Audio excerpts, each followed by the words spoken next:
शाळा हे विद्यार्थ्यांना दुसरे घर वाटावे या दृष्टीने इयत्ता पहिलीच्या वर्गाबाहेर वेलकम ॲक्टिव्हिटीच्या प्रिंट काढून लावलेल्या आहेत। या प्रिंटवर दिलेल्या चित्रांप्रमाणे गळाभेट, नमस्कार करणे, टाळी देणे, बोटांची साखळी करणे, आदाब करणे, हात मिळवणी करणे या प्रकारच्या विविध ॲक्टिव्हिटी मुलांनी सांगितल्याप्रमाणे करून मुलांचे स्वागत परिपाठानंतर दररोज केले जाते।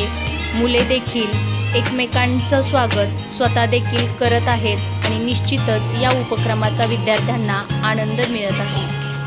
आपण देखील या उपक्रमाचा आपल्या वर्गासाठी निश्चितच वापर करू शकता।